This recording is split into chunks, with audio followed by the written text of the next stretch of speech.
ਸਾਡੇ ਫਾਦਰ ਸਾਹਿਬ ਨੂੰ ਥ੍ਰੈਟ ਵੀ ਕੀਤਾ ਜਾ ਰਿਹਾ ਸੀ ਔਰ ਉਹਨਾਂ ਤੇ SC ST ਐਕਟ ਦਾ ਇੱਕ ਇਸਤਗਾਸਾ ਪਾ ਕੇ ਉਹਨਾਂ ਨੂੰ ਡਰਾਉਣ ਧਮਕਾਉਣ ਦੀ ਕੋਸ਼ਿਸ਼ ਕੀਤੀ ਗਈ।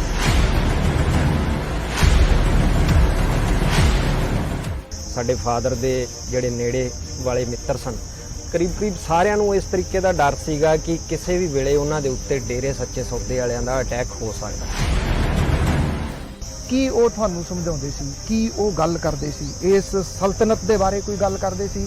ਉਹ ਤੁਹਾਨੂੰ ਕਿਹੜੇ ਤਰੀਕੇ ਨਾਲ ਹੌਸਲਾ ਦਿੰਦੇ ਸੀ ਜਾਂ ਕਿਹੜੀਆਂ ਗੱਲਾਂ ਸੀ ਜਿਹੜੀਆਂ ਉਹ ਤੁਹਾਨੂੰ ਦੱਸਦੇ ਸੀ ਵੀ ਆਹ ਕੁਝ ਹੋਈਆਂ ਨੇ, ਆ ਹੋ ਸਕਦੀਆਂ? ਉਸ ਟਾਈਮ ਤੇ ਦੋ ਤਰ੍ਹਾਂ ਦੀ ਉਹਨਾਂ ਦੀ ਲੜਾਈ ਸੀਗੀ, ਇੱਕ ਸੱਤਾ ਦੇ ਖਿਲਾਫ ਔਰ ਇੱਕ ਡੇਰੇ ਦੇ ਖਿਲਾਫ। ਪਰ ਸਾਨੂੰ ਇਸ ਗੱਲ ਦਾ ਪੂਰਾ ਯਕੀਨ ਸੀ ਕਿ ਇੱਕ ਕਾਰਸਤਾਨੀ ਇਹ ਡੇਰੇ ਵਾਲਿਆਂ ਦੀ ਹੈ।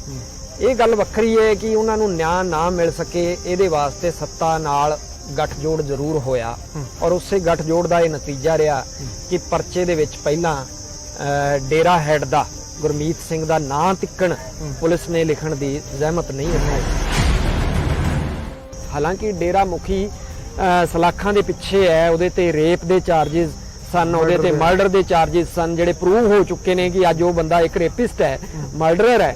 ਉਹਦੇ ਬਾਵਜੂਦ ਜਿਸ ਤਰੀਕੇ ਨਾਲ ਅਸੀਂ ਦੇਖਿਆ ਕਿ ਪੋਲੀਟੀਕਲ ਪਾਰਟੀਆਂ ਦਾ ਜਿਹੜਾ ਵੋਟਾਂ ਦੀ ਜਿਹੜੀ ਲਾਲਸਾ ਹੈ ਉਹ ਹਾਲੇ ਵੀ ਖਤਮ ਨਹੀਂ ਹੋ ਰਹੀ। 161 ਦੇ ਬਿਆਨ ਦੇ ਵਿੱਚ ਕਿਤੇ ਵੀ ਸਿਗਨੇਚਰ ਵਗੈਰਾ ਨਹੀਂ ਹੁੰਦੇ, ਇਸ ਕਰਕੇ ਉਹਦੇ ਵਿੱਚ ਉਹ ਇਨਵੈਸਟੀਗੇਸ਼ਨ ਆਫੀਸਰ ਜਿਹੜਾ ਉਹ ਚਾਹੇ ਤਾਂ ਉਹ ਆਪਦੀ ਮਰਜ਼ੀ ਨਾਲ ਉਹਨੂੰ ਕੁਝ ਵੀ ਕਰ ਸਕਦਾ, ਉਹਦੀ ਤਬਦੀਲੀ ਕਰ ਸਕਦਾ। ਉਹ ਨਿਬੜਨ ਤੋਂ ਬਾਅਦ ਕਿਤੇ ਨਾ ਕਿਤੇ ਜਦੋਂ ਇਹਨਾਂ ਹਾਲਾਤਾਂ ਚੋਂ ਫਿਰ ਅਸੀਂ ਲੰਘੇ ਤਾਂ ਸਾਹਮਣੇ ਆਇਆ ਕਿ ਪੁਲਿਸ ਨੇ ਜਿਹੜੇ ਬਿਆਨ ਲਏ ਸੀ, ਜਦੋਂ ਅਸੀਂ ਉਹ ਕਾਪੀ ਕਢਾਈ ਔਰ ਉਹਨਾਂ ਚੀਜ਼ਾਂ ਨੂੰ ਮੈਚ ਕੀਤਾ ਤਾਂ ਪਤਾ ਲੱਗਿਆ ਕਿ ਉਹਦੇ ਵਿੱਚ ਬਦਲੇ ਹੋਏ ਆ ਬਿਆਨ। ਸਾਡੇ ਤੋਂ ਜਦੋਂ ਵੀ ਕਿਸੇ ਨੇ ਕੋਈ ਸਵਾਲ ਪੁੱਛਿਆ ਕਿ ਇਹਨਾਂ ਮਾਮਲਿਆਂ ਦਾ ਕੀ ਨਤੀਜਾ ਰਹੇਗਾ ਤਾਂ ਸਾਡੀ ਜ਼ੁਬਾਨ ਤੋਂ ਇੱਕੋ ਹੀ ਗੱਲ ਨਿਕਲਦੀ ਸੀ, ਇੱਕੋ ਹੀ ਜਵਾਬ ਨਿਕਲਦਾ ਸੀ ਕਿ ਹਾਂ ਇਹਨੂੰ ਸਜ਼ਾ ਹੋਊਗੀ। ਤਾਂ ਲੋਕ ਸਾਨੂੰ ਪਾਗਲ ਕਹਿੰਦੇ ਸਨ। ਇੰਨੀ ਵੱਡੀ ਤਾਕਤ ਜਿਹਦਾ ਸੱਤਾ ਦੇ ਵਿੱਚ ਇੰਨਾ ਦਖਲ ਹੋਵੇ, ਜਿਹਦੇ ਇੱਕ ਇਸ਼ਾਰੇ ਤੇ CM ਮੰਤਰੀ ਜਿਹੜੇ ਨੇ ਉਹ ਇੱਥੇ ਹਾਜ਼ਰੀ ਭਰਦੇ ਹੋਣ, ਤਾਂ ਇਹ ਕਿਵੇਂ ਹੋ ਸਕਦਾ ਹੈ? ਔਰ ਅੰਦਰ ਖਾਤੇ ਜੋ ਉਹਦੇ ਚੱਲ ਰਿਹਾ, ਪਰ ਅਜੇ ਵੀ ਇਹ ਇੱਕ ਵੋਟ ਬੈਂਕ ਹੈ। ਤੁਹਾਨੂੰ ਲੱਗਦਾ ਹੈ ਕਿ ਇਹ ਦੁਬਾਰਾ ਫੇਰ ਉਹੋ ਜਿਹੀਆਂ ਕੁਝ ਕਾਰਵਾਈਆਂ ਜਿਹੜੀਆਂ ਦੀ ਉਹ ਡੇਰੇ ਦੇ ਅੰਦਰ ਸਟਾਰਟ ਹੋ ਸਕਦੀਆਂ ਨੇ? ਹਾਲਾਤਾਂ ਦੇ ਮੱਦੇਨਜ਼ਰ ਜਦੋਂ ਉਹਨੇ ਦੇਖਿਆ ਕਿ ਹਾਂ ਹੁਣ ਸਰਕਾਰ ਪਲਟ ਕੇ ਕਾਂਗਰਸ ਦੀ ਆ ਰਹੀ ਹੈ ਤਾਂ ਉਹਨੇ ਕਾਂਗਰਸ ਨਾਲ ਪਲਟੀ ਮਾਰ ਲਈ। ਜਦੋਂ ਦੇਖਿਆ ਕਿ ਆਉਣ ਵਾਲੀ ਸਰਕਾਰ BJP ਦੀ ਹੋ ਸਕਦੀ ਹੈ ਤਾਂ BJP ਵੱਲ ਪਲਟੇ ਮਾਰ ਉਧਰ ਚਲੇ ਜਾਂਦਾ ਜੀ। ਇੱਕ ਚਲਿਆ ਗਿਆ, ਕੋਈ ਦੂਜਾ ਆ ਕੇ ਬਹਿ ਜਾਵੇਗਾ ਤਾਂ ਇਹ ਸਾਡੇ ਕੀਤੇ ਕਿਰਾਏ ਦਾ ਕੋਈ ਫਾਇਦਾ ਨਹੀਂ, ਛਤਰਪਤੀ ਦੀ ਕੁਰਬਾਨੀ ਦਾ ਕੋਈ ਫਾਇਦਾ ਨਹੀਂ। ਸਵਾਗਤ ਹੈ ਜੀ ਇੱਕ ਵਾਰੀ ਫੇਰ ਤੁਹਾਡਾ ਪੰਜਾਬ ਦੇ ਤੇ। ਸਭ ਤੋਂ ਪਹਿਲਾਂ ਬਲਤੇਜ ਪੰਨੂ ਦੀ ਇੱਕ ਵਾਰੀ ਫੇਰ ਸਤਿ ਸ੍ਰੀ ਅਕਾਲ ਪ੍ਰਵਾਨ ਹੋਵੇ। ਔਰ ਇੱਕ ਵਿਸ਼ੇਸ਼ ਜਿਹੜੀ ਅਸੀਂ ਤੁਹਾਡੇ ਵਾਸਤੇ ਸੀਰੀਜ਼ ਜਿਹੜੀ ਕਰ ਰਹੇ ਹਾਂ, ਜਿਹਦਾ ਨਾਮ ਅਸੀਂ ਦਿੱਤਾ ਹੈ ਜੀ ਕਿ ਬਰਗਾੜੀ ਦਾ ਸਿਰਸਾ ਕਨੈਕਸ਼ਨ। ਉਹਦੇ ਵਿੱਚ ਅਸੀਂ ਡਿਫਰੈਂਟ ਪਰਸਨੈਲਿਟੀਜ਼ ਦੇ ਨਾਲ ਜਿਹੜੀ ਗੱਲਬਾਤ ਕਰ ਰਹੇ ਹਾਂ, ਕਿਉਂਕਿ ਇਸ ਟਾਈਮ ਇਹ ਫੇਰ ਬਹੁਤ ਜ਼ਿਆਦਾ ਇਸ਼ੂ ਉੱਭਰਿਆ ਹੋਇਆ। ਬਹੁਤ ਜਿਹੜੇ ਲੋਕ ਨੇ, ਬਹੁਤ ਸਾਰੇ ਉਹ ਜਾਣਦੇ ਨੇ ਕਿ ਐਡੀ ਵੱਡੀ ਜਿਹੜੀ ਸਲਤਨਤ ਸੀ ਉਹਨੂੰ ਢਾਉਣ ਦੇ ਵਾਸਤੇ ਕਿਹੋ ਜਿਹੇ ਜਿਹੜੇ ਯੋਧੇ ਸਨ, ਜਿਨ੍ਹਾਂ ਨਾਲ ਮੇਰਾ ਖਿਆਲ ਇਤਿਹਾਸ ਦੇ ਵਿੱਚ ਕਦੀ ਵੀ ਉਹਨਾਂ ਦਾ ਨਾਮ ਜਿਹੜਾ ਜੀ ਉਹ ਛੋਟਾ ਕਰਕੇ ਨਹੀਂ ਦੇਖਿਆ ਜਾਊਗਾ। ਦੂਸਰੀ ਗੱਲ ਹੁੰਦੀ ਹੈ, ਕੋਈ ਇੱਕ ਨਾਮ ਕਈ ਵਾਰੀ ਕੋਈ ਰੱਖ ਲੈਂਦਾ, ਕਿਸੇ ਦਾ ਪਰਸਨਲ ਨਾਮ ਹੋਵੇ, ਕਿਸੇ ਸੰਸਥਾ ਦਾ ਨਾਮ ਹੋਵੇ, ਉਹਦੇ ਉੱਤੇ ਪਹਿਰਾ ਦੇਣਾ ਉਹ ਬੜੀ ਵੱਡੀ ਗੱਲ ਹੈ। ਨਾਮ ਜਿਹੜਾ ਹੋਵੇ ਡੇਰਾ ਸੱਚਾ ਸੌਦਾ ਤੇ ਉਹਦੇ ਵਿੱਚੋਂ ਨਿਕਲੇ ਕੀ ਉਹ ਸਭ ਨੂੰ ਪਤਾ, ਪਰ ਜਦੋਂ ਨਾਮ ਪੂਰਾ ਸੱਚ ਹੋਵੇ ਉਹਦੇ ਉੱਤੇ ਕੋਈ ਪੱਤਰਕਾਰ ਜਿਹੜਾ ਪਹਿਰਾ ਦੇਵੇ ਤਾਂ ਪਹਿਰਾ ਦਿੰਦਿਆਂ ਹੋਇਆ ਉਹ ਆਪਣੀ ਜਾਨ ਦੀ ਪਰਵਾਹ ਤੱਕ ਨਾ ਕਰੇ ਤਾਂ ਉਹ ਪੂਰਾ ਸੱਚ ਅਖਬਾਰ ਦੇ ਜਿਹੜੇ ਐਡੀਟਰ ਸਨ ਰਾਮਚੰਦਰ ਛਤਰਪਤੀ ਜੀ, ਜਿਨ੍ਹਾਂ ਦਾ ਪੱਤਰਕਾਰ ਭਾਈਚਾਰੇ ਦੇ ਵਿੱਚ ਬਹੁਤ ਰਿਸਪੈਕਟ ਦੇ ਨਾਲ ਨਾਮ ਜਿਹੜਾ ਉਹ ਲਿਆ ਜਾਂਦਾ, ਔਰ ਉਹਨਾਂ ਦਾ ਪਰਿਵਾਰ ਜਿਹਨੇ ਕਿ ਇਸ ਲੜਾਈ ਨੂੰ ਕੰਟੀਨਿਊਸ ਰੱਖਿਆ ਉਦੋਂ ਤੱਕ ਜਦੋਂ ਤੱਕ ਕਿ ਇਹ ਲੜਾਈ ਜਿਹੜੀ ਸੀ ਇਹਦਾ ਉਹ ਹੱਲ ਨਿਕਲਿਆ ਜਿਹਦਾ ਕਿ ਦੁਨੀਆ ਨੇ ਦੇਖਿਆ। ਔਰ ਅੱਜ ਦੇ ਇਸ ਪ੍ਰੋਗਰਾਮ ਦੇ ਵਿੱਚ ਅਸੀਂ ਗੱਲਬਾਤ ਜਿਹੜੀ ਕਰਾਂਗੇ ਅੰਸ਼ੁਲ ਛਤਰਪਤੀ, ਜਿਹੜੇ ਕਿ ਰਾਮਚੰਦਰ ਛਤਰਪਤੀ ਜੀ ਦੇ ਬੇਟੇ ਨੇ। ਬਹੁਤ ਧੰਨਵਾਦ ਗੱਲਬਾਤ ਕਰਨ ਦੇ ਵਾਸਤੇ, ਬਹੁਤ ਮਿਹਰਬਾਨੀ। ਬੜੀ ਦੇਰ ਦੀ ਇੱਛਾ ਸੀ ਅੰਸ਼ੁਲ ਜੀ ਤੁਹਾਡੇ ਨਾਲ ਗੱਲਬਾਤ ਜਿਹੜੀ ਜੀ ਉਹ ਹੁੰਦੀ। ਔਰ ਕਿਵੇਂ ਵੈਸੇ ਓਵਰਆਲ ਜਿਹੜਾ ਪਰਿਵਾਰ ਹੈ ਤੁਹਾਡਾ ਇਹਨਾਂ ਦਿਨਾਂ ਦੇ ਵਿੱਚ, ਕੀ ਉਸ ਫੀਅਰ ਦੇ ਵਿੱਚੋਂ, ਉਸ ਡਰ ਦੇ ਵਿੱਚੋਂ ਕੁਝ ਨਿਕਲਿਆ ਹੋਇਆ ਮਹਿਸੂਸ ਕਰਦੇ ਹੋ? ਅਸੀਂ ਜਦੋਂ ਸਾਡੇ ਫਾਦਰ ਸਾਹਿਬ ਤੇ ਅਟੈਕ ਹੋਇਆ ਸੀਗਾ ਤਾਂ ਉਸ ਤੋਂ ਪਹਿਲਾਂ ਕੁਝ ਇੱਕ ਮਹੀਨਿਆਂ ਤੋਂ ਲਗਾਤਾਰ ਇਸ ਤਰ੍ਹਾਂ ਦੀਆਂ ਗੱਲਾਂ ਜਿਹੜੀਆਂ ਚੱਲ ਰਹੀਆਂ ਸੀ। ਸਾਡੇ ਫਾਦਰ ਸਾਹਿਬ ਨੂੰ ਥ੍ਰੈਟ ਵੀ ਕੀਤਾ ਜਾ ਰਿਹਾ ਸੀ ਔਰ ਉਹਨਾਂ ਤੇ SC ST ਐਕਟ ਦਾ ਇੱਕ ਇਸਤਗਾਸਾ ਪਾ ਕੇ ਉਹਨਾਂ ਨੂੰ ਡਰਾਉਣ ਧਮਕਾਉਣ ਦੀ ਕੋਸ਼ਿਸ਼ ਕੀਤੀ ਗਈ। ਲੇਕਿਨ ਉਹ ਜਿਸ ਤਰੀਕੇ ਦੀ ਉਹਨਾਂ ਦੀ ਇੱਕ ਪਰਸਨੈਲਿਟੀ ਸੀ, ਇਹ ਸਾਨੂੰ ਵੀ ਪਤਾ ਸੀ ਕਿ ਉਹ ਝੁਕਣ ਵਾਲੇ ਨਹੀਂ ਹਨ ਇਹਨਾਂ ਦੀਆਂ ਧਮਕੀਆਂ ਦੇ ਅੱਗੇ। ਔਰ ਅਲਟੀਮੇਟਲੀ ਉਹੀ ਹੋਇਆ ਜਿਹਦਾ ਸਾਨੂੰ ਡਰ ਵੀ ਸੀਗਾ ਕਿ ਕਿਤੇ ਸਾਨੂੰ ਹੀ ਨਹੀਂ, ਸਾਡੇ ਇੱਥੇ ਸਰਸੇ ਦੇ ਪੂਰੇ ਜਿਹੜੇ ਪੱਤਰਕਾਰ ਸਮਾਜ ਔਰ ਸਾਡੇ ਫਾਦਰ ਦੇ ਜਿਹੜੇ ਨੇੜੇ ਵਾਲੇ ਮਿੱਤਰ ਸਨ, ਕਰੀਬ ਸਾਰਿਆਂ ਨੂੰ ਇਸ ਤਰੀਕੇ ਦਾ ਡਰ ਸੀਗਾ ਕਿ ਕਿਸੇ ਵੀ ਵੇਲੇ ਉਹਨਾਂ ਦੇ ਉੱਤੇ ਡੇਰੇ ਸੱਚੇ ਸੌਦੇ ਵਾਲਿਆਂ ਦਾ ਅਟੈਕ ਹੋ ਸਕਦਾ ਹੈ। ਕਿਉਂਕਿ ਡੇਰਾ ਸੱਚਾ ਸੌਦਾ ਬੜੇ ਟਾਈਮ ਤੋਂ ਸਾਡੇ ਇਸ ਏਰੀਏ ਦੇ ਵਿੱਚ ਕੁਖਿਆਤ ਸੀ ਇਹਨਾਂ ਗੱਲਾਂ ਨੂੰ ਲੈ ਕੇ। ਹਾਲਾਂਕਿ ਚਲੋ ਉਹਦੇ ਡਰ ਦੇ ਕਾਰਨ, ਖੌਫ ਦੇ ਕਾਰਨ ਲੋਕ ਖੁੱਲ ਕੇ ਨਹੀਂ ਸੀ ਬੋਲ ਸਕਦੇ, ਲੇਕਿਨ ਅੰਦਰ ਹੀ ਅੰਦਰ ਲੋਕਾਂ ਦੇ ਜਿਸ ਤਰੀਕਾ ਦੀਆਂ ਇਹਨਾਂ ਦੀਆਂ ਕਹਾਣੀਆਂ ਜਿਹੜੀਆਂ ਸੀ ਉਹ ਚੱਲਦੀਆਂ ਰਹਿੰਦੀਆਂ ਸੀ। ਉਹਨਾਂ ਕਹਾਣੀਆਂ ਤੋਂ ਇਹ ਬਿਲਕੁਲ ਇਹਨਾਂ ਦੀ ਤਸਵੀਰ ਜਿਹੜੀ ਸੀ ਉਹ ਸਾਫ਼ ਸੀ ਕਿ ਇਹ ਕਿਸ ਤਰੀਕੇ ਦੇ ਬੰਦੇ ਨੇ, ਕਿਸ ਤਰੀਕੇ ਨਾਲ ਇਹ ਜ਼ਬਰ ਜ਼ੁਲਮ ਜਿਹੜੇ ਨੇ ਉਹ ਕਰਦੇ ਨੇ ਲੋਕਾਂ ਦੇ ਉੱਪਰ। ਤਾਂ ਇਸ ਕਰਕੇ ਕਰੀਬ ਸਾਡੇ ਨੇੜੇ ਵਾਲਿਆਂ ਨੂੰ ਸਾਰਿਆਂ ਨੂੰ ਇਹ ਖਦਸ਼ਾ ਸੀਗਾ ਕਿ ਇਸ ਤਰੀਕੇ ਦਾ ਛਤਰਪਤੀ ਦੇ ਉੱਪਰ ਅਟੈਕ ਹੋ ਸਕਦਾ ਹੈ। ਲੇਕਿਨ ਸਾਡੇ ਫਾਦਰ ਦਾ ਸ਼ੁਰੂ ਤੋਂ ਹੀ ਇੱਕ ਮਤਲਬ ਉਹਨਾਂ ਦੀ ਇੱਕ ਆਦਤ ਸੀ, ਇੱਕ ਛਵੀ ਸੀ ਉਹਨਾਂ ਦੀ ਕਿ ਜਿਸ ਗੱਲ ਦੇ ਉੱਤੇ ਖੜ ਗਏ ਜੋ ਗੱਲ ਉਹਦੇ ਤੋਂ ਫਿਰ ਪਿੱਛੇ ਹਟਣ ਵਾਲਾ ਉਹਨਾਂ ਦਾ ਉਹ ਮਤਲਬ ਪਰਸਨੈਲਿਟੀ ਦੇ ਵਿੱਚ ਨਹੀਂ ਸੀਗਾ। ਤਾਂ ਕਰੀਬ ਇਹ ਜਦੋਂ ਅਕਤੂਬਰ 2002 ਦੇ ਵਿੱਚ ਇਹ ਵਾਕਿਆ ਹੋਇਆ, ਜਦੋਂ ਉਹਨਾਂ ਦੇ ਉੱਪਰ ਗੋਲੀ ਚੱਲੀ, ਤਾਂ ਕਾਫੀ ਦਿਨ ਤੱਕ ਉਹ ਜ਼ੇਰੇ ਇਲਾਜ ਰਹੇ। 28 ਦਿਨ ਕਰੀਬ ਮੈਂ ਉਹਨਾਂ ਦੇ ਨਾਲ ਰਿਹਾ ਉਸ ਦੌਰਾਨ। ਬਿਆਨ ਤੱਕ ਨਾ ਲਏ ਕਿਸੇ ਨੇ ਜੀ। ਔਰ ਉਹਨਾਂ 28 ਦਿਨਾਂ ਤੋਂ ਬਾਅਦ ਚਲੋ ਉਹਨਾਂ ਦਾ ਇੰਤਕਾਲ ਹੋ ਗਿਆ ਔਰ ਫਿਰ ਇੱਕ ਜਿਹੜਾ ਨਵਾਂ ਜ਼ਿੰਮੇਵਾਰੀ ਸੀ ਉਹ ਮੇਰੇ ਮੋਢਿਆਂ ਤੇ ਆਈ। ਜਿਹੜੀ ਉਹਨਾਂ ਦੀ ਲੜਾਈ ਸੀ ਉਹਨੂੰ ਗਾਹਾਂ ਤੋਰਨ ਦੀ। ਉਹਨਾਂ ਦੇ ਬੱਚਿਆਂ ਚੋਂ ਤੁਸੀਂ ਵੱਡੇ ਹੋ? ਮੇਰੇ ਤੋਂ ਵੱਡੀ ਇੱਕ ਸਿਸਟਰ ਹੈ, ਉਹ ਮੈਰਿਡ ਸੀ। ਔਰ ਮੈਨੂੰ ਫਿਰ ਮੇਰੀ ਕੋਈ ਜ਼ਿਆਦਾ ਇਸ ਤਰੀਕੇ ਦਾ ਐਕਸਪੀਰੀਅੰਸ ਨਹੀਂ ਸੀਗਾ, ਨਾ ਪੱਤਰਕਾਰਤਾ ਦਾ, ਅਖਬਾਰ ਦੀ ਜ਼ਿੰਮੇਵਾਰੀ ਵੀ ਸੀ। ਔਰ ਇਸ ਲੜਾਈ ਨੂੰ ਗਾਂਹ ਵਧਾਉਣ ਦਾ ਬਹੁਤ ਸਾਰੀਆਂ ਗੱਲਾਂ ਵੀ ਆਈਆਂ ਵਿੱਚੋਂ ਕਿ ਬਹੁਤ ਵੱਡਾ ਤੰਤਰ ਹੈ, ਆਪਾਂ ਇਹਨਾਂ ਨਾਲ ਪੂਰੇ ਨਹੀਂ ਲੈ ਸਕਦੇ ਤੇ ਇਸ ਕਰਕੇ ਸਮਝੌਤਾ ਕਰ ਲਿਆ ਜਾਵੇ। ਪਰ ਇੱਕ ਉਹ ਸਾਡੇ ਫਾਦਰ ਦੇ, ਕਿਉਂਕਿ ਜੀਨਸ ਕਿਤੇ ਨਾ ਕਿਤੇ ਜਿਹੜੇ ਨੇ ਉਹ ਬੱਚਿਆਂ 'ਚ ਜ਼ਰੂਰ ਹੁੰਦੇ ਨੇ, ਔਰ ਉਹਨਾਂ ਜੀਨਸ ਦੇ ਕਾਰਨ ਹੀ ਸ਼ਾਇਦ ਸਾਨੂੰ ਵੀ ਇਹ ਬਲ ਮਿਲਿਆ ਕਿ ਅਸੀਂ ਉਹਨਾਂ ਦੀਆਂ ਗੱਲਾਂ ਦੇ ਉੱਤੇ ਪਹਿਰਾ ਦਿੰਦੇ ਰਹੇ ਔਰ ਅਡਗ ਅਸੀਂ ਖੜੇ ਰਹੇ। ਮਤਲਬ ਉਹਨਾਂ ਦੇ ਇਸ ਕੇਸ ਨੂੰ ਅਸੀਂ ਲਗਾਤਾਰ ਫਿਰ ਵੀ ਨਿਆਂ ਲੈਣਾ ਜ਼ਰੂਰੀ ਹੈ। ਸਾਡੇ ਫਾਦਰ ਨੇ ਇੱਕ ਸੱਚਾਈ ਦੇ ਵਾਸਤੇ ਆਪਦਾ ਬਲਿਦਾਨ ਦਿੱਤਾ ਔਰ ਉਹਨਾਂ ਦੀ ਸ਼ਹਾਦਤ ਨੂੰ ਅਜਾਈ ਨਹੀਂ ਜਾਣਾ ਚਾਹੀਦਾ। ਇਸ ਕਰਕੇ ਅਸੀਂ ਮਤਲਬ ਲਗਾਤਾਰ ਇਸ ਗੱਲ ਦੇ ਉੱਤੇ ਪਹਿਰਾ ਦਿੱਤਾ, ਉਹਨਾਂ ਦੇ ਕੇਸ ਨੂੰ ਕਿਸੇ ਵੀ ਤਰੀਕੇ ਨਾਲ ਜਿਹੜਾ ਹੈ ਉਹਦੇ ਤੇ ਅੰਜਾਮ ਤੱਕ ਪਹੁੰਚਾਇਆ ਜਾ ਸਕੇ। ਔਰ ਇਸ ਦੌਰਾਨ ਚਲੋ ਇੱਕ ਉਹ ਖੌਫ ਔਰ ਡਰ ਦੀ ਜਿੱਥੋਂ ਤੱਕ ਗੱਲ ਹੈ, ਤਾਂ ਸਾਡੇ ਫਾਦਰ ਵੀ ਨਾ ਕਦੇ ਡਰੇ ਨਾ ਝਕੇ। ਔਰ ਜਦੋਂ ਤੱਕ ਚਲੋ ਇਹ ਕੇਸ ਚੱਲਦਾ ਰਿਹਾ, ਕਿਤੇ ਨਾ ਕਿਤੇ ਮੇਰੇ ਛੋਟੇ ਭੈਣ ਭਾਈ ਸੀ, ਉਸ ਤੋਂ ਬਾਅਦ ਮੇਰੇ ਸ਼ਾਦੀ ਹੋਈ, ਮੇਰੇ ਬੱਚੇ ਸੀ, ਇੱਕ ਮਨ ਦੇ ਵਿੱਚ ਥੋੜਾ ਜਿਹਾ ਡਰ ਰਹਿੰਦਾ ਸੀਗਾ ਵੀ ਕਿਤੇ ਕੱਲ ਨੂੰ ਮੇਰੇ ਬੱਚਿਆਂ ਨੂੰ, ਮੇਰੇ ਭੈਣ ਭਾਈਆਂ ਨੂੰ ਕਿਸੇ ਤਰੀਕੇ ਦਾ ਕੋਈ ਨੁਕਸਾਨ ਨਾ ਪਹੁੰਚਾ ਜਾਣ। ਬਾਕੀ ਅਸੀਂ ਜਿੰਨੀ ਵੀ ਇਹ ਲੜਾਈ ਲੜੀ ਹੈ ਉਹ ਬਿਲਕੁਲ ਇੱਕ ਨਿਡਰ ਹੋ ਕੇ ਲੜੀ ਹੈ। ਔਰ ਅੱਛਾ ਜੀ, ਜਦੋਂ ਕਿਉਂਕਿ ਇਹਦੇ 'ਚ ਕੋਈ ਸ਼ੱਕ ਵਾਲੀ ਗੱਲ ਨਹੀਂ ਗਈ, ਜੋ ਜਿਸ ਜ਼ਿੰਮੇਵਾਰੀ ਦੇ ਨਾਲ ਤੁਸੀਂ, ਜਿਸ ਤਨਦੇਹੀ ਦੇ ਨਾਲ ਤੁਸੀਂ ਉਹ ਪਰਚੇ ਦੀ ਜ਼ਿੰਮੇਵਾਰੀ ਨਿਭਾਈ, ਪਰਚੇ ਦੀ ਜ਼ਿੰਮੇਵਾਰੀ ਹੋਰ ਗੱਲ ਹੈ, ਪਰ ਜਿਹੜੀ ਸੁਸਾਇਟੀ ਦੇ ਵਾਸਤੇ ਲੜਾਈ ਤੁਹਾਡੇ ਫਾਦਰ ਸਾਹਿਬ ਨੇ ਸ਼ੁਰੂ ਕੀਤੀ, ਤੁਸੀਂ ਉਹਨੂੰ ਅੱਗੇ ਜਿਹੜਾ ਦੀ ਉਹ ਲੈ ਕੇ ਆਏ।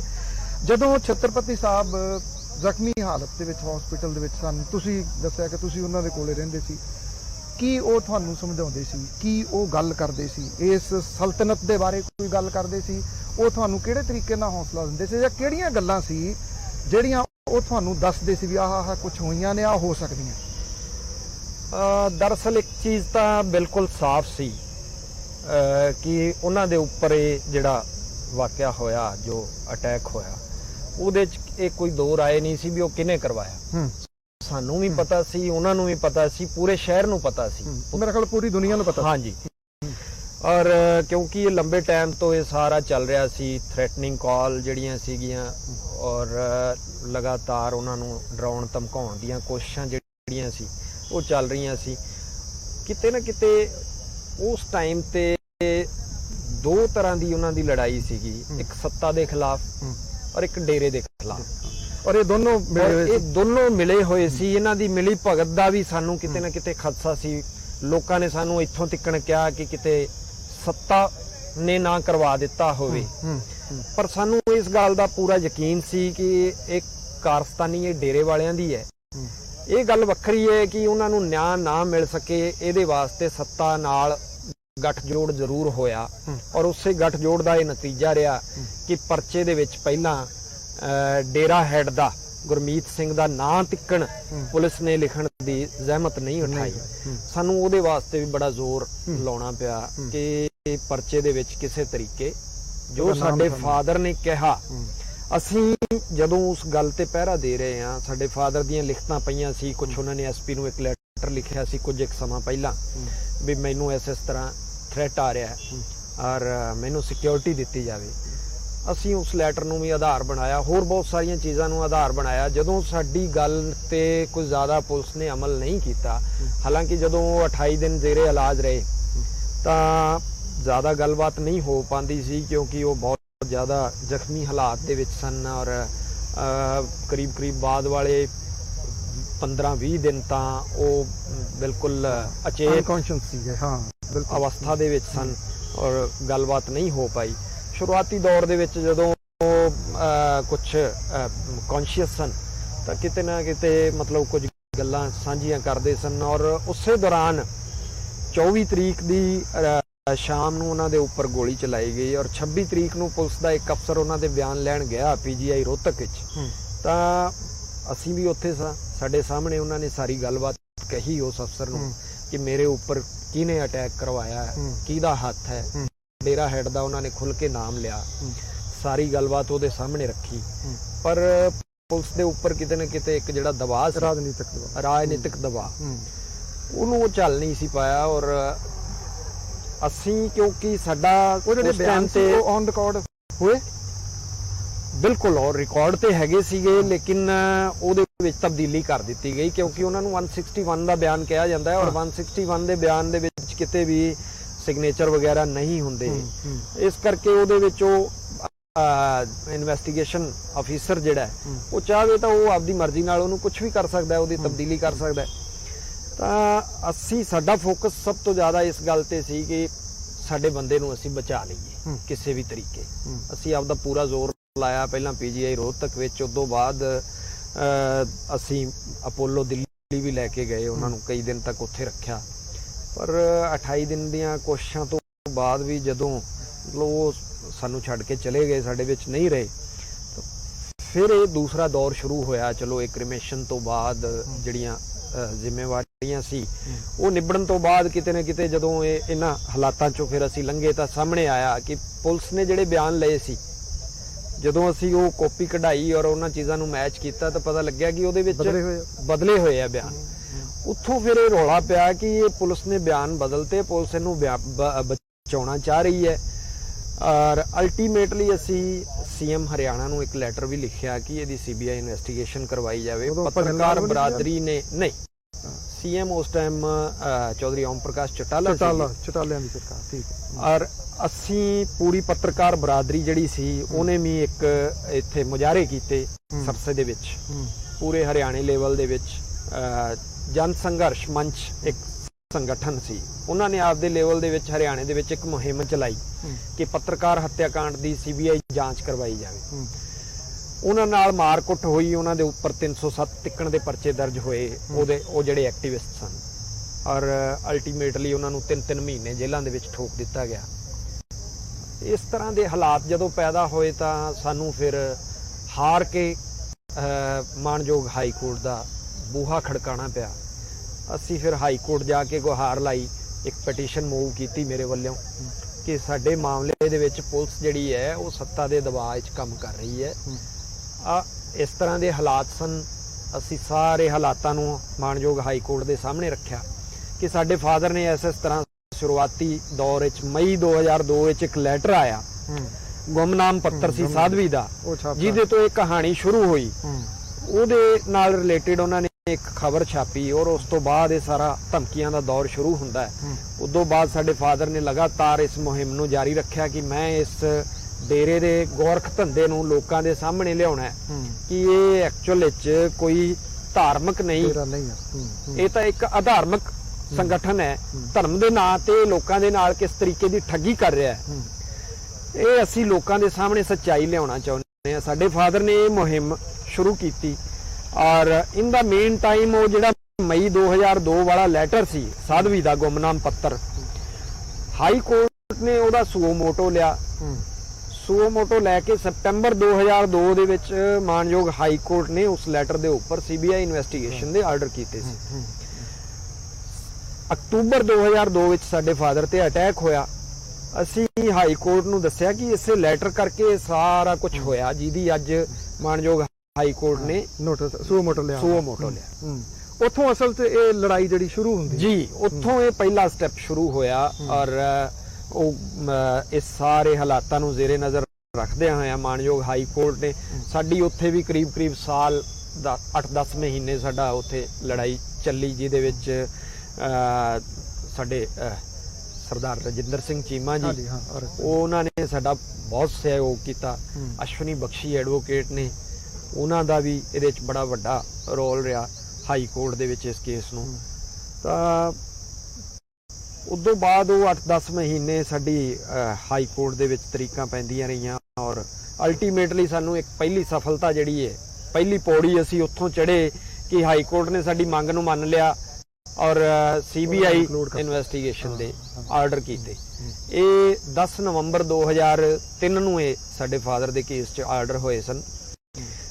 ਨਾਲ ਹੀ ਮੈਂ ਇੱਕ ਚੀਜ਼ ਦਾ ਹੋਰ ਜ਼ਿਕਰ ਕਰਨਾ ਚਾਹੁੰਦਾ ਕਿ ਇੱਕ ਜੁਲਾਈ 2002 ਦੇ ਵਿੱਚ ਇੱਕ ਹੋਰ ਕਤਲ ਹੋਇਆ ਸੀ ਕੁਰੂਕਸ਼ੇਤਰ ਦੇ ਰਣਜੀਤ ਸਿੰਘ ਦਾ, ਜਿਹੜਾ ਕਿ ਇਹਨਾਂ ਦੀ ਡੇਰੇ ਦਾ ਮੈਨੇਜਰ ਸੀ, ਇਹਨਾਂ ਦੀ ਕਮੇਟੀ ਦਾ ਮੈਂਬਰ ਸੀ ਔਰ ਇਹਨਾਂ ਦਾ ਗੂੜ ਸ਼ਰਧਾਲੂ ਸੀ। ਉਹ ਵੀ ਉਹ ਕੁਝ ਹਾਲਾਤ ਇਸ ਤਰ੍ਹਾਂ ਦੇ ਬਣੇ, ਉਹਦੀ ਸਿਸਟਰ, ਉਹਦੀਆਂ ਬੇਟੀਆਂ ਇੱਥੇ ਰਹਿੰਦੀਆਂ ਸਨ ਔਰ ਬਾਅਦ 'ਚ ਇਸ ਤਰ੍ਹਾਂ ਦੀ ਵੀ ਗੱਲ ਸਾਹਮਣੇ ਆਈ ਕਿ ਰਣਜੀਤ ਦੀ ਸਿਸਟਰ ਨਾਲ ਵੀ ਇਹ ਵੀ ਕਿਹਾ ਜਾਂਦਾ ਵੀ ਸ਼ਾਇਦ ਉਹ ਲੈਟਰ ਉਹਦੀ ਸੀ ਜੀ। ਤਾਂ ਰਣਜੀਤ ਆਪਣੀ ਫੈਮਿਲੀ ਨੂੰ ਲੈ ਕੇ ਇੱਥੋਂ ਚਲਿਆ ਗਿਆ। ਉਸ ਤੋਂ ਬਾਅਦ ਡੇਰੇ ਵਾਲਿਆਂ ਨੂੰ ਇਹ ਸ਼ੱਕ ਸੀ ਵੀ ਸ਼ਾਇਦ ਇਹ ਗੁੰਮਨਾਮ ਪੱਤਰ ਜਿਹੜਾ ਹੈ ਰਣਜੀਤ ਨੇ ਹੀ ਲਿਖਵਾਇਆ ਹੋਵੇ। ਉਹਨੂੰ ਵੀ ਥ੍ਰੈਟ ਕੀਤਾ ਜਾ ਰਿਹਾ ਸੀ। ਜੁਲਾਈ 2002 ਵਿੱਚ ਉਹ ਆਪਦੇ ਖੇਤ ਗਿਆ, ਆਪਦੇ ਮਜ਼ਦੂਰ ਕੋਈ ਲੱਗੇ ਹੋਏ ਸੀ, ਉਹਨਾਂ ਨੂੰ ਚਾਹ ਪਾਣੀ ਦੇਣ ਔਰ ਉੱਥੇ ਹੀ ਉਹਦਾ ਮਰਡਰ ਕਰ ਦਿੱਤਾ ਗਿਆ। ਸਾਡੇ ਫਾਦਰ ਤੇ ਜਦੋਂ ਗੋਲੀ ਚੱਲੀ ਔਰ ਮੀਡੀਆ ਦੇ ਵਿੱਚ ਮਾਮਲਾ ਹਾਈਲਾਈਟ ਹੋਇਆ ਤਾਂ ਉਹਦੇ ਫਾਦਰ ਨੂੰ ਵੀ ਇੱਕ ਬਲ ਮਿਲਿਆ ਕਿ ਇਸ ਮਾਮਲੇ ਨੂੰ ਉਠਾਇਆ ਜਾਣਾ ਚਾਹੀਦਾ ਮੀਡੀਆ 'ਚ। ਅਲਟੀਮੇਟਲੀ ਉਹ ਵੀ ਅੱਗੇ ਆਏ ਔਰ ਉਹਨਾਂ ਨੇ ਮੀਡੀਆ 'ਚ ਆਪਣੇ ਪੁੱਤਰ ਦੀ ਮਰਡਰ ਦਾ ਕੇਸ ਨੂੰ ਰੱਖਿਆ ਕਿ ਇਹਦੇ ਪਿੱਛੇ ਅਸਲ ਹਾਲਾਤ ਇਹ ਹਨ, ਡੇਰੇ ਵਾਲੇ ਨੇ ਹੀ ਮੇਰੇ ਬੇਟੇ ਦਾ ਮਰਡਰ ਕਰਵਾਇਆ। ਸਾਡੀ ਪਟੀਸ਼ਨ ਤੋਂ ਬਾਅਦ ਉਹਨਾਂ ਨੇ ਵੀ ਇੱਕ ਪਟੀਸ਼ਨ ਮੂਵ ਕੀਤੀ। ਦੋਨੋਂ ਪਟੀਸ਼ਨਸ ਜਿਹੜੀਆਂ ਜੁਆਇੰਟ ਚਲੀਆਂ ਹਾਈ ਕੋਰਟ ਦੇ ਵਿੱਚ ਔਰ ਜੁਆਇੰਟਲੀ ਆਰਡਰ ਹੋਇਆ ਦੋਨਾਂ ਦੇ ਵਿੱਚ ਸੀਬੀਆਈ ਇਨਵੈਸਟੀਗੇਸ਼ਨ ਦਾ 10 ਨਵੰਬਰ 2003 ਨੂੰ। ਸੀਬੀਆਈ ਇਨਵੈਸਟੀਗੇਸ਼ਨ ਸ਼ੁਰੂ ਹੋਈ ਔਰ ਬੜੀ ਮੁਸ਼ਕਲ ਨਾਲ ਸੀਬੀਆਈ ਨੇ ਐਫਆਈਆਰ ਦਰਜ ਕਰਕੇ ਹੱਲੇ ਆਪਦਾ ਸ਼ੁਰੂਆਤੀ ਕਾਰਵਾਈ ਸ਼ੁਰੂ ਕੀਤੀ ਸੀ ਕਿ ਇਨ ਦਾ ਮੇਨ ਟਾਈਮ ਮਾਨਯੋਗ ਸੁਪਰੀਮ ਕੋਰਟ 'ਚ ਇੱਕ ਪਟੀਸ਼ਨ ਮੂਵ ਕੀਤੀ ਗਈ। ਉਹਦੇ 'ਚ ਡੇਰੇ ਵੱਲੋਂ ਇਹ ਮੰਗ ਕੀਤੀ ਗਈ ਕਿ ਸੀਬੀਆਈ ਇਨਵੈਸਟੀਗੇਸ਼ਨ ਦੀ ਕੋਈ ਲੋੜ ਨਹੀਂ ਹੈ, ਇਹਨੂੰ ਰੋਕਿਆ ਜਾਵੇ। ਮਾਨਯੋਗ ਸੁਪਰੀਮ ਕੋਰਟ ਨੇ ਸਭ ਤੋਂ ਪਹਿਲਾਂ ਉਹਦੇ ਤੇ ਉਹਨੂੰ ਸਟੇਟਸ ਕੋ ਦੀ ਉਹਦੇ ਤੇ ਐਕਸ਼ਨ ਲਿਆ। ਚਲੋ ਸੀਬੀਆਈ ਦੀ ਜਿਹੜੀ ਇਨਵੈਸਟੀਗੇਸ਼ਨ ਸੀ ਉਹ ਰੁਕ ਗਈ। ਕਰੀਬ ਸਾਲ ਇੱਕ ਸਾਨੂੰ ਫਿਰ ਸੁਪਰੀਮ ਕੋਰਟ ਵੀ ਪੂਰਾ ਸੰਘਰਸ਼ ਕਰਨਾ ਪਿਆ। ਉੱਥੇ ਸਾਡੇ ਵੱਲੋਂ ਹੁਣ ਸਾਡੇ ਵਿੱਚ ਨਹੀਂ ਰਹੇ ਰਜਿੰਦਰ ਸੱਚਰ ਜੀ, ਉਹਨਾਂ ਦਾ ਬਹੁਤ ਯੋਗਦਾਨ ਰਿਹਾ।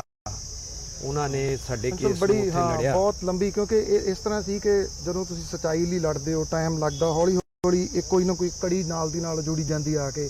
ਰਣਜੀਤ ਸਿੰਘ ਹੋਰਾਂ ਦੇ ਮਰਡਰ ਵਾਲੀ ਜਿਹੜੀ ਜੀ ਉਹ ਜੁੜ ਗਈ। ਸੁਪਰੀਮ ਕੋਰਟ ਤੋਂ ਤੁਸੀਂ ਲੜਦੇ ਰਹੇ। ਅੱਜ ਜਦੋਂ ਕਿ ਹਾਲਾਤ ਬਿਲਕੁਲ ਉਲਟ ਹੋ ਗਏ, ਉਹਦੀ ਅਸਲੀਅਤ ਜਿਹੜੀ ਉਹ ਸਾਹਮਣੇ ਆ ਗਈ। ਡੇਰੇ ਦੇ ਅੰਦਰ ਕੀ ਚੱਲੀ ਜਾਂਦਾ, ਪਾਵਰ ਦੀ ਜਿਹੜੀ ਲੜਾਈ ਆ ਉਹ ਚੱਲ ਰਹੀ ਹੈ।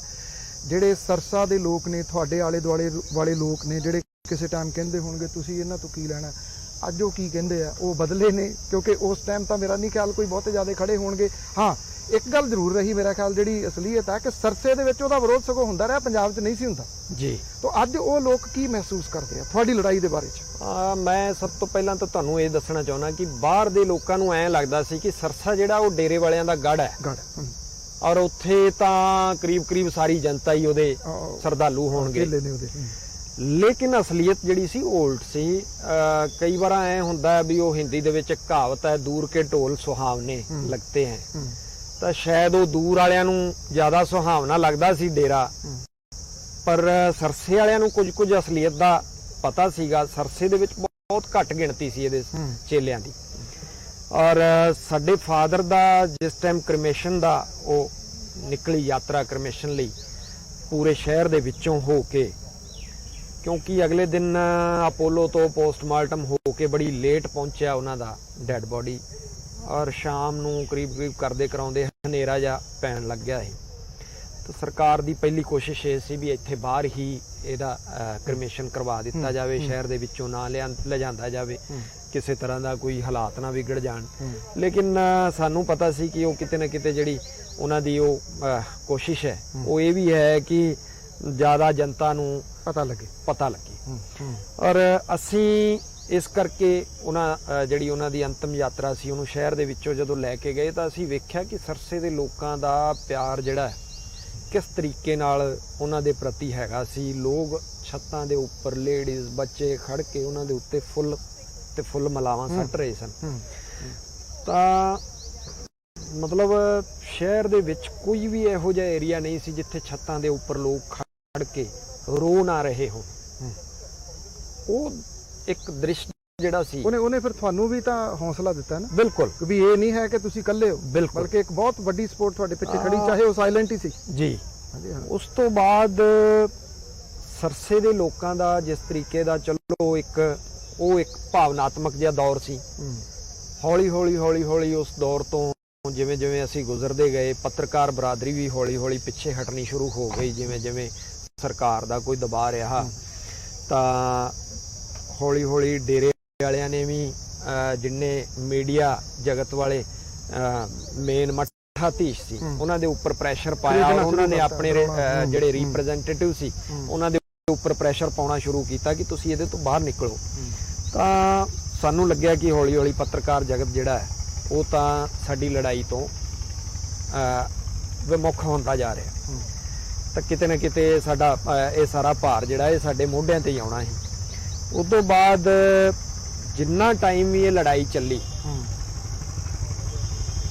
ਸਾਡਾ ਇੱਕ ਗਰੁੱਪ ਸੀਗਾ, ਉਸ ਗਰੁੱਪ ਨੂੰ ਛੱਡ ਕੇ ਮਤਲਬ ਕੋਈ ਵੀ ਇਹੋ ਜਿਹਾ ਇੱਕ ਵੀ ਬੰਦਾ ਨਹੀਂ ਸੀ ਜਿਹੜਾ ਇਹ ਕਹਿੰਦਾ ਹੋਵੇ ਕਿ ਹਾਂ ਡੇਰੇ ਵਾਲੇ ਨੂੰ ਕਿਤੇ ਨਾ ਕਿਤੇ ਸਜ਼ਾ ਹੋਊਗੀ, ਇਹਨਾਂ ਕੇਸਾਂ ਦੇ ਵਿੱਚ ਉਹ ਅੰਦਰ ਜਾਊਗਾ।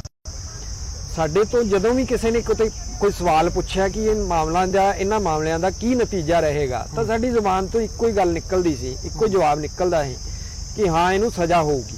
ਤਾਂ ਲੋਕ ਸਾਨੂੰ ਪਾਗਲ ਕਹਿੰਦੇ ਸਨ ਕਿ ਇਸ ਤਰ੍ਹਾਂ ਕਿਵੇਂ ਹੋ ਸਕਦਾ ਹੈ, ਇੰਨੀ ਵੱਡੀ ਤਾਕਤ ਜਿਹਦਾ ਸੱਤਾ ਦੇ ਵਿੱਚ ਇੰਨਾ ਦਖਲ ਹੋਵੇ, ਜਿਹਦੇ ਇੱਕ ਇਸ਼ਾਰੇ ਤੇ ਸੀਐਮ ਮੰਤਰੀ ਜਿਹੜੇ ਨੇ ਉਹ ਇੱਥੇ ਹਾਜ਼ਰੀ ਭਰਦੇ ਹੋਣ, ਤਾਂ ਇਹ ਕਿਵੇਂ ਹੋ ਸਕਦਾ ਹੈ। ਤਾਂ ਲੋਕਾਂ ਨੂੰ ਸਾਡੀ ਗੱਲ ਜਿਹੜੀ ਹੈ ਉਹ ਹਜਮ ਨਹੀਂ ਸੀ ਹੁੰਦੀ, ਉਹ ਸਾਡਾ ਮਜ਼ਾਕ ਉਡਾਉਂਦੇ ਸਨ ਔਰ ਸਾਨੂੰ ਇਸ ਤਰ੍ਹਾਂ ਦੀਆਂ ਸਲਾਹਾਂ ਦਿੱਤੀਆਂ ਜਾਂਦੀਆਂ ਹਨ ਵੀ ਯਾਰ ਤੁਸੀਂ ਐਵੇਂ ਹੀ ਆਪਦਾ ਟਾਈਮ ਜਿਹੜਾ ਉਹ ਖੋਟੀ ਕਰ ਰਹੇ ਹੋ, ਇਹਨਾਂ ਗੱਲਾਂ ਦੇ ਵਿੱਚੋਂ ਨਿਕਲਣਾ ਕੁਛ ਨਹੀਂ, ਤੁਸੀਂ ਐਵੇਂ ਕੋਈ 10-15 ਸਾਲ ਆਪਦੇ ਗਾਲ ਕੇ ਔਰ ਉਦੋਂ ਬਾਅਦ ਰਿਜ਼ਲਟ ਜਿਹੜਾ ਉਹ ਜ਼ੀਰੋ ਹੀ ਆਏਗਾ। ਤਾਂ ਸਾਨੂੰ ਚਲੋ ਕਈ ਵਾਰ ਨਿਰਾਸ਼ਾ ਵੀ ਹੁੰਦੀ ਸੀ ਲੋਕਾਂ ਦੀ ਗੱਲਬਾਤ ਸੁਣ ਕੇ, ਲੇਕਿਨ ਜਿਵੇਂ ਹੀ ਇਹ ਫੈਸਲਾ ਆਇਆ ਤਾਂ ਲੋਕਾਂ ਦੇ ਵਿਊਜ਼ ਜਿਹੜੇ ਆ ਚੇਂਜ ਹੁੰਦੇ ਵੇਖੇ ਅਸੀਂ ਕਿ ਉਹੀ ਲੋਕ ਜਿਹੜੇ ਸਾਨੂੰ ਸਲਾਹਾਂ ਦਿੰਦੇ ਸਨ ਕਿ ਤੁਸੀਂ ਆਪਣਾ ਟਾਈਮ ਖਰਾਬ ਕਰ ਰਹੇ ਹੋ, ਉਹਨਾਂ ਲੋਕਾਂ ਦੇ ਵਿਊਜ਼ ਕਿ ਹਾਂ ਇਹ ਤਾਂ ਪਤਾ ਹੀ ਸੀ ਕਿ ਇਹ ਤਾਂ ਹੋਣਾ ਹੀ ਹੈ, ਕਿਸੇ ਦਿਨ ਅਸਲੀਅਤ ਆਉਣੀ ਸੀ। ਅੱਛਾ ਅੰਸ਼ੁਲ ਜੀ, ਜਦੋਂ ਹੁਣ ਮੈਂ ਤੁਹਾਡੇ ਤੋਂ ਲਾਸਟ ਇਹ ਜਾਣਨਾ ਚਾਹੁੰਦਾ, ਹੁਣ ਜਦੋਂ ਕਿ ਇਹ ਜਿਹੜਾ ਕਿਲਾ ਸੀ ਉਹ ਢਹਿ ਗਿਆ ਔਰ ਅੰਦਰ ਖਾਤੇ ਜੋ ਉਹਦੇ ਚੱਲ ਰਿਹਾ, ਪਰ ਅਜੇ ਵੀ ਇਹ ਇੱਕ ਵੋਟ ਬੈਂਕ ਹੈ, ਤੁਹਾਨੂੰ ਲੱਗਦਾ ਹੈ ਕਿ ਇਹ ਦੁਬਾਰਾ ਫੇਰ ਉਹੋ ਜਿਹੀਆਂ ਕੁਝ ਕਾਰਵਾਈਆਂ ਜਿਹੜੀਆਂ ਦੀ ਉਹ ਡੇਰੇ ਦੇ ਅੰਦਰ ਸਟਾਰਟ ਹੋ ਸਕਦੀਆਂ ਨੇ, ਜਾਂ ਉਹ ਦੁਬਾਰਾ ਰਾਜਨੀਤਿਕ ਸ਼ਹਿ ਦੇ ਨਾਲ ਫਿਰ ਉਹ ਉੱਠ ਸਕਦਾ ਹੈ ਡੇਰਾ ਦੁਬਾਰਾ, ਜਾਂ ਉਸ ਚਲੋ ਉਹ ਨਹੀਂ, ਉਹਦਾ ਤਾਂ ਨਿਕਲਣਾ ਹੁਣ ਬਾਹਰ ਬਹੁਤ ਔਖਾ ਆ, ਔਖਾ ਨਹੀਂ ਨਾਮੁਮਕਿਨ ਦੀ ਜਿਹੜੀ ਉਹ ਗੱਲ ਲੱਗਦੀ ਹੈ। ਤੁਹਾਨੂੰ ਲੱਗਦਾ ਕਿ ਥ੍ਰੈਟ ਫਿਰ ਇਸ ਤਰ੍ਹਾਂ ਦਾ ਬਣ ਸਕਦਾ ਡੇਰਾ? ਦੇਖੋ, ਇਸ ਚੀਜ਼ ਦਾ ਖਦਸ਼ਾ ਅਸੀਂ ਸ਼ੁਰੂ ਤੋਂ ਹੀ ਜ਼ਾਹਰ ਕਰਦੇ ਰਹੇ ਹਾਂ। ਜਿਹੜੇ ਕਿਹੜਾ ਮਤਲਬ ਰਾਜਨੀਤਿਕ ਜਿੰਨਾ ਵੀ ਸਿਸਟਮ ਆ ਉਹਦਾ ਕਿਤੇ ਨਾ ਕਿਤੇ ਡੇਰੇ ਸੱਚੇ ਸੌਦੇ ਨਾਲ ਜਿਸ ਤਰੀਕੇ ਦਾ ਗੱਠ ਜੋੜ ਰਿਹਾ, ਜਿਹੜਾ ਘਾਲ ਮਿਲ ਰਿਹਾ ਵੋਟਾਂ ਦੇ ਲਾਲਚ ਨੂੰ ਲੈ ਕੇ, ਇੱਕ ਜਗ੍ਹਾ ਨੇ ਡੇਰਾ ਸੱਚਾ ਸੌਦਾ ਦੇ ਜਿਹੜੀ ਮੈਨੇਜਮੈਂਟ ਸੀ ਜਾਂ ਮੁਖੀਆ ਸੀ, ਉਹਨੇ ਹਮੇਸ਼ਾ ਪੋਲੀਟੀਕਲ ਸਿਸਟਮ ਨੂੰ ਆਪਣੇ ਫਾਇਦੇ ਲਈ ਇਸਤੇਮਾਲ ਕਰਨ ਵਾਸਤੇ ਹਮੇਸ਼ਾ ਉਹਨੇ ਕਰਵਟ ਲਈ। ਉਹਦੀ ਮਾਰਕੀਟਿੰਗ ਕਰਦੀ ਸੀ। ਉਹਨੇ ਕਿਸੇ ਇੱਕ ਪੋਲੀਟੀਕਲ ਪਾਰਟੀ ਨਾਲ ਗੱਠਜੋੜ ਨਹੀਂ ਰੱਖਿਆ। ਹਾਲਾਤਾਂ ਦੇ ਮੱਦੇਨਜ਼ਰ ਜਦੋਂ ਉਹਨੇ ਦੇਖਿਆ ਕਿ ਹਾਂ ਹੁਣ ਸਰਕਾਰ ਪਲਟ ਕੇ ਕਾਂਗਰਸ ਦੀ ਆ ਰਹੀ ਹੈ ਤਾਂ ਉਹਨੇ ਕਾਂਗਰਸ ਨਾਲ ਪਲਟੀ ਮਾਰ ਲਈ। ਜਦੋਂ ਦੇਖਿਆ ਕਿ ਆਉਣ ਵਾਲੀ ਸਰਕਾਰ ਬੀਜੇਪੀ ਦੀ ਹੋ ਸਕਦੀ ਹੈ ਤਾਂ ਬੀਜੇਪੀ ਵੱਲ ਪਲਟੀ ਮਾਰ ਉਧਰ ਚਲੇ ਜਾਂਦਾ ਜੀ। ਮਤਲਬ ਉਹਨੇ ਆਪਣੇ ਫਾਇਦੇ ਦੇ ਲਈ, ਆਪਣੀ ਸਕਿਨ ਸੇਵ ਕਰਨ ਲਈ ਪੋਲੀਟੀਕਲ ਸਿਸਟਮ ਨੂੰ ਯੂਜ਼ ਕੀਤਾ। ਔਰ ਦੂਸਰੀ ਤਰਫ ਜੇ ਵੇਖਿਆ ਜਾਵੇ ਤਾਂ ਪੋਲੀਟੀਕਲ ਜਿਹੜੀ ਪੋਲਿਟਿਕਸ ਹੈ ਉਹਨਾਂ ਨੇ ਆਪਣੇ ਫਾਇਦੇ ਲਈ, ਵੋਟ ਬੈਂਕ ਦੇ ਫਾਇਦੇ ਲਈ ਇਸ ਸਿਸਟਮ ਨੂੰ ਯੂਜ਼ ਕੀਤਾ। ਤਾਂ ਕਿਤੇ ਨਾ ਕਿਤੇ ਇਹਨਾਂ ਦਾ ਜਿਹੜਾ ਪਰਸਪਰ ਗੱਠਜੋੜ ਸੀ ਇੱਕ ਦੂਜੇ ਦੇ ਫਾਇਦੇ ਲਈ, ਉਹ ਸ਼ੁਰੂ ਤੋਂ ਰਿਹਾ। ਔਰ ਇਹ ਸਭ ਕੁਝ ਹੋਣ ਤੋਂ ਬਾਵਜੂਦ ਵੀ ਇਹ ਖਤਮ ਨਹੀਂ ਹੋਇਆ। ਹਾਲਾਂਕਿ ਡੇਰਾ ਮੁਖੀ ਸਲਾਖਾਂ ਦੇ ਪਿੱਛੇ ਹੈ, ਉਹਦੇ ਤੇ ਰੇਪ ਦੇ ਚਾਰजेस ਸਨ, ਉਹਦੇ ਤੇ ਮਰਡਰ ਦੇ ਚਾਰजेस ਸਨ ਜਿਹੜੇ ਪ੍ਰੂਵ ਹੋ ਚੁੱਕੇ ਨੇ ਕਿ ਅੱਜ ਉਹ ਬੰਦਾ ਇੱਕ ਰੇਪਿਸਟ ਹੈ, ਮਰਡਰਰ ਹੈ। ਉਹਦੇ ਬਾਵਜੂਦ ਜਿਸ ਤਰੀਕੇ ਨਾਲ ਅਸੀਂ ਦੇਖਿਆ ਕਿ ਪੋਲੀਟੀਕਲ ਪਾਰਟੀਆਂ ਦਾ ਜਿਹੜਾ ਵੋਟਾਂ ਦੀ ਜਿਹੜੀ ਲਾਲਸਾ ਹੈ ਉਹ ਹਾਲੇ ਵੀ ਖਤਮ ਨਹੀਂ ਹੋ ਰਹੀ। ਤਾਂ ਅਸੀਂ ਸਾਡੇ ਦਿਮਾਗ ਦੇ ਵਿੱਚ ਚਿੰਤਾ ਸੀ ਕਿ ਕਿਤੇ ਨਾ ਕਿਤੇ ਇਹ ਜਿਹੜੀ ਲਾਲਚ ਹੈ ਇਹ ਕੱਲ ਨੂੰ ਇਹਨਾਂ ਨੂੰ ਬੈਨੀਫਿਟ ਪਹੁੰਚਾਉਣ ਲਈ ਅੱਗੇ ਆ ਸਕਦਾ। ਤਾਂ ਅਸੀਂ ਹਮੇਸ਼ਾ ਇਸ ਚੀਜ਼ ਨੂੰ ਲੈ ਕੇ ਅਸੀਂ ਇਲੈਕਸ਼ਨ ਕਮਿਸ਼ਨ ਨੂੰ ਵੀ ਗੁਹਾਰ ਲਾਈ ਕਿ ਇਲੈਕਸ਼ਨ ਦੇ ਟਾਈਮ ਤੇ ਜਿਸ ਤਰੀਕੇ ਨਾਲ ਡੇਰਾ ਇੱਕ ਪ੍ਰੋਪਗੈਂਡਾ ਸ਼ੁਰੂ ਕਰਦਾ ਹੈ ਆਪਣੀਆਂ ਵੋਟਾਂ ਨੂੰ ਲੈ ਕੇ, ਪੋਲੀਟੀਕਲ ਵਿੰਗ ਬਣਾਏ ਹੋਏ ਹਰਿਆਣੇ ਦਾ ਵਿੰਗ, ਇਹਦੇ ਤੇ ਰੋਕ ਲਾਈ ਜਾਵੇ ਕਿਉਂਕਿ ਇਹ ਸਾਰਾ ਕਿਤੇ ਨਾ ਕਿਤੇ ਜਿਹੜਾ ਸੰਵਿਧਾਨ ਦੇ ਉਲਟ ਹੈ ਜੀ, ਸੰਵਿਧਾਨ ਦੇ ਉਲਟ ਹੈ। ਔਰ ਜਿਹੜਾ ਸਾਨੂੰ ਇੱਕ ਵੋਟ ਕਰਨ ਦਾ ਫ੍ਰੀ ਇੱਕ ਰਾਈਟ ਮਿਲਿਆ ਹੋਇਆ ਉਹਦੇ ਵੀ ਅਗੇਂਸਟ ਹੈ। ਤੁਸੀਂ ਆਪਣੀ ਰਾਏ ਆਪਣੇ ਸ਼ਰਧਾਲੂਆਂ ਦੇ ਉੱਪਰ ਜਿਹੜਾ ਪੂਰਾ ਸੱਚ ਹੈ ਜੀ, ਕਿਉਂਕਿ ਗੱਲ ਤਾਂ ਉਹ ਮੇਨ ਤਾਂ ਬੇਸ ਉਹ ਆ, ਉਹਦੇ ਅੰਡਰ ਤੁਹਾਡੇ ਫਾਦਰ ਸਾਹਿਬ ਜਿਹੜੇ ਉਹਨਾਂ ਨੇ ਸ਼ੁਰੂ ਕੀਤਾ, ਉਹਦੇ ਤੇ ਤੁਸੀਂ ਲੜ ਰਹੇ ਹੋ। ਪੂਰਾ ਸੱਚ ਦੀ ਲੜਾਈ ਅਜੇ ਖਤਮ ਨਹੀਂ ਹੋਈ, ਇਹ ਸਮਝਿਆ ਜਾਵੇ ਜੀ। ਬਿਲਕੁਲ, ਮੈਂ ਹਮੇਸ਼ਾ ਤੋਂ ਇਹ ਗੱਲ ਕਹਿੰਦਾ ਰਿਹਾ ਕਿ ਸਾਡੇ ਕੇਸ ਦਾ ਰਿਜ਼ਲਟ ਬੇਸ਼ੱਕ ਜੋ ਮਰਜ਼ੀ ਰਹੇ, ਚਲੋ ਪੋਜ਼ਿਟਿਵ ਰਿਹਾ, ਬਹੁਤ ਵਧੀਆ। ਸਾਨੂੰ ਇਸੇ ਗੱਲ ਦੀ ਜ਼ਿਆਦਾ ਤਸੱਲੀ ਹੈ ਕਿ ਮਾਣਯੋਗ ਨਿਆਂਪਾਲਕਾਂ ਨੇ ਸਾਨੂੰ ਇਨਸਾਫ ਦਿੱਤਾ, ਨਿਆਂ ਦਿੱਤਾ। ਚਲੋ ਕੁਝ ਲੇਟ ਸਹੀ, 17 ਸਾਲ ਲੱਗ ਗਏ ਸਾਨੂੰ, ਲੇਕਿਨ ਇਸ ਗੱਲ ਦੀ ਜ਼ਰੂਰ ਤਸੱਲੀ ਹੈ ਕਿ ਸਾਨੂੰ ਇਨਸਾਫ ਮਿਲਿਆ, ਲੇਟ ਮਿਲਿਆ, ਕੋਈ ਦਿੱਕਤ ਨਹੀਂ। ਇੱਕ ਬਹੁਤ ਵੱਡਾ ਤੰਤਰ ਸੀ ਜਿਹਦੇ ਨਾਲ ਅਸੀਂ ਮੱਥਾ ਲਾਇਆ ਸੀ ਔਰ ਇਹ ਲੇਟ ਹੋਣਾ ਲਾਜ਼ਮੀ ਸੀ ਕਿਉਂਕਿ ਉਹਨਾਂ ਨੇ ਆਪਣੇ ਹੱਥ ਪੈਰ, ਆਪਣਾ ਸਾਰਾ ਸਿਸਟਮ ਜਿਹੜਾ ਇਸ ਚੀਜ਼ ਤੋਂ ਬਚਣ ਲਈ ਉਹਨੂੰ ਯੂਜ਼ ਕੀਤਾ। ਭਾਵੇਂ ਉਹ ਧਾਰਮਿਕ ਸਿਸਟਮ ਸੀ, ਭਾਵੇਂ ਪੋਲੀਟੀਕਲ ਸਿਸਟਮ ਸੀ, ਭਾਵੇਂ ਉਹਨਾਂ ਦੀ ਜਿਹੜਾ ਮੈਂ ਕਹਾਂ ਵੀ ਉਹਨਾਂ ਦਾ ਜਨਤੰਤਰ ਸੀ, ਉਹਨਾਂ ਦਾ ਵੋਟ ਬੈਂਕ ਸੀ, ਉਹਨਾਂ ਨੇ ਉਹਨੂੰ ਵੀ ਸੜਕਾਂ ਤੇ ਉਤਾਰਿਆ ਔਰ ਅਲਟੀਮੇਟਲੀ ਉਸ ਗੱਲ ਦਾ ਨਤੀਜਾ ਉਹਨਾਂ ਨੂੰ ਭੋਗਣਾ ਵੀ ਪਿਆ। ਪੰਚਕੂਲੇ ਅਸੀਂ ਵੇਖਿਆ ਕਿ 25 ਅਗਸਤ 2017 ਨੂੰ ਕੀ ਕੁਝ ਹੋਇਆ, ਕੀ ਮੰਜ਼ਰ ਹੋਇਆ।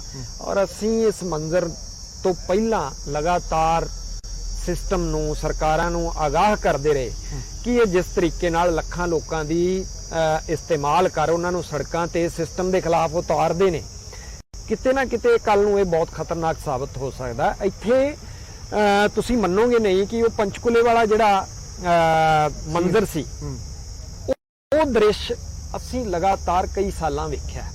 ਭਾਵੇਂ ਅਸੀਂ ਅੰਬਾਲੇ ਵੇਖਦੇ ਰਹੇ ਜਦੋਂ CBI ਕੋਰਟ ਅੰਬਾਲੇ ਸੀਗੀ, ਜਦੋਂ ਉਹਦੀ ਗਵਾਹਾਂ ਦੇ ਮਨ ਦੇ ਉੱਪਰ, ਦਿਮਾਗ ਦੇ ਉੱਪਰ ਇੰਨਾ ਟੌਰਚਰ, ਇੰਨਾ ਉਹਨਾਂ ਨੂੰ ਮੈਂਟਲੀ ਟੌਰਚਰ ਕੀਤਾ ਜਾਂਦਾ ਸੀ। ਇੱਕ ਇਸ ਤਰ੍ਹਾਂ ਦਾ ਮਾਹੌਲ ਬਣਾ ਕੇ ਉੱਥੇ ਲੱਖਾਂ ਲੋਕਾਂ ਨੂੰ ਇਕੱਠਾ ਕਰ ਲਿਆ ਜਾਂਦਾ ਸੀ ਔਰ ਗਵਾਹ ਦੇ ਉੱਪਰ ਇੰਨਾ ਟੈਰਰ ਹੁੰਦਾ ਸੀ ਕਿ ਉਹ ਫ੍ਰੀ ਮਾਈਂਡ ਆਪਣੀ ਜਿਹੜੀ ਹੈ ਗਵਾਹੀ ਵੀ ਕੋਰਟ ਦੇ ਵਿੱਚ ਦਰਜ ਨਾ ਕਰਵਾ ਸਕੇ।